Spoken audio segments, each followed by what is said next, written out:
পৃথিবীতে এমন একটা হারানো শহর আছে যা পুরো সোনায় বাঁধানো। হ্যাঁ বন্ধুরা, পৃথিবীতে এমন একটা শহর আছে যার প্রতিটা পদক্ষেপে সোনা ঝলমল করে।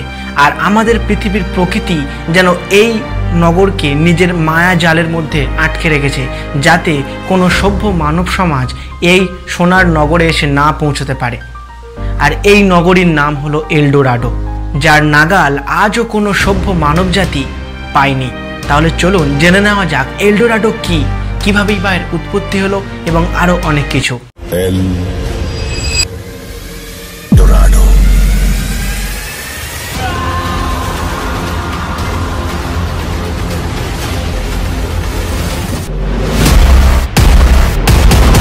এই এলডোরাডো নামটি আপনারা হয়তো কোথাও না কোথাও ঠিক শুনে থাকবেন। যারা বিশেষ করে অ্যাডভেঞ্চারাস বই পড়তে ভালোবাসে তারা তো অনেকেই এই এলডোরাডো সম্পর্কে অনেক কিছুই জানে। এই সোনার নগরীর খোঁজ শুরু হয় প্রায় 17 বা 16 শতকের দিকে। এই সময় ইউরোপীয়রা বিশ্বাস করত যে দক্ষিণ আমেরিকার কোনো প্রত্যন্ত জায়গায় এক সোনার নগরী রয়েছে। এই গল্পের দ্বারা বিভোর হয়ে অনেক লোভী ব্যক্তি এই সোনার নগরীর খোঁজে বেরিয়ে পড়ে, কিন্তু দীর্ঘ বছর ধরে খোঁজাখুঁজির পরেও সেই সোনার নগরীর সন্ধান তারা পায় না। তারা এটা জানতো না যে এই এলডোরাডো কোনো একটা জায়গার নাম নয়, বরং একজন ব্যক্তির নাম। তবে এই এলডোরাডো সম্পর্কে জানতে হলে আমাদের জানতে হবে একটা আদিবাসী গোষ্ঠী সম্পর্কে। কলম্বিয়ার প্রাচীন একটা গোষ্ঠী হলো মুইশিকা। তাদের মুখ থেকেই এলডোরাডো সম্পর্কে আশ্চর্যজনক তথ্য সবার সামনে উঠে আসে।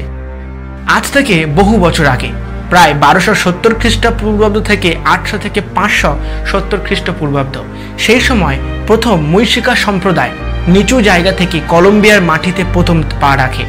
অনেকের মতে এই মুইশিকা সম্প্রদায় নাকি একটা বিশাল ধনী সম্প্রদায়। এই সম্প্রদায়ের মানুষের কাছে প্রচুর পরিমাণে হিরে, মুক্ত, সোনা দানা, বিভিন্ন মূল্যবান পাথরের বহু সমাহার ভাণ্ডার রয়েছে। প্রত্যেকটা আদিবাসী সম্প্রদায়ে যেমন একটা বিশেষ রীতিনীতি থাকে, ঠিক তেমনি মুইশিকা সম্প্রদায়েরও একটা বিশেষ রীতি ছিল। এই সম্প্রদায়ে যারা রাজা হতো তাদেরকে একটা বিশেষ পদ্ধতিতে রাজা হতে হতো। এই প্রথা অনুযায়ী যে ব্যক্তি রাজা হতো তাকে গুয়াতাভিতা নামক একটা হ্রদের ধারে আনা হতো এবং রাজার মাথা থেকে পা পর্যন্ত সোনার অলঙ্কারে মুড়ে দেওয়া হতো। এরপর একটা ভেলাতে সোনা, হিরে, মণি, মাণিক্য দ্বারা সাজানো হতো এবং ভেলার উপর রাজা এবং কিছু সঙ্গীকে নিয়ে ওই গুয়াতাভিতার জলে তাদেরকে ভাসিয়ে দেওয়া হতো। আর যখন ভেলাটি ভাসতে ভাসতে মাঝ হ্রদে এসে পৌঁছতো, ঠিক সেই সময় রাজা হ্রদের জলে ডুব দিত এবং ভগবানের উদ্দেশ্যে তার সমস্ত সোনা দানা গয়না জলে বিসর্জন দিত। মুইশিকা সম্প্রদায়ের মানুষেরা মনে করত তাদের এই বিসর্জন ভগবানের উদ্দেশ্যে নিজেকে ত্যাগ করার জন্য। শুধু তাই নয়, রাজার যারা সঙ্গীরা ওই ভেলাতে থাকতো তারা ভেলা থেকে দামি দামি মুক্ত পাথর নিয়ে ওই জলের মধ্যে ফেলে দিত। আর তারাই প্রথম তাদের এই রাজাকে এলডোরাডো নামে সম্বোধন করে।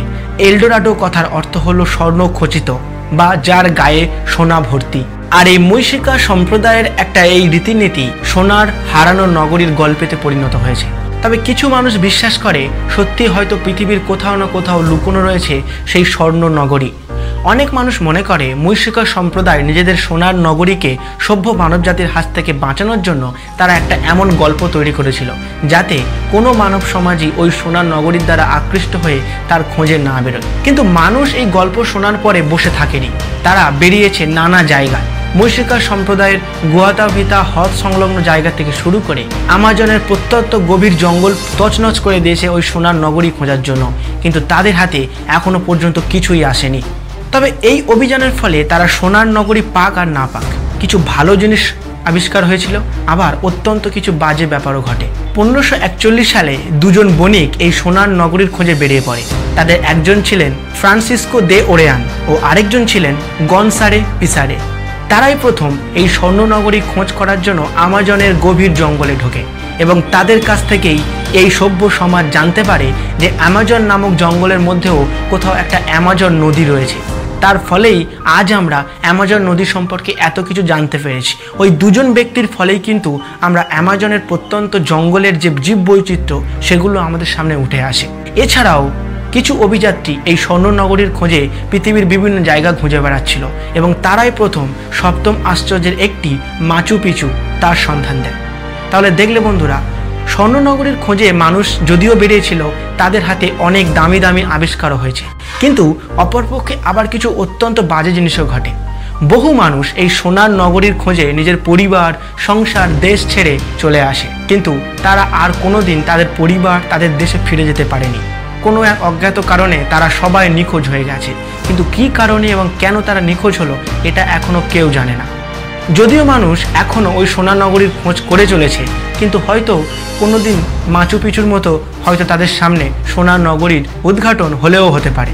তাহলে বন্ধুরা, জানলে যে এলডোরাডো কী, কেন মানুষ এর লোভে পুরো পৃথিবীকে তছনছ করে দিয়েছে।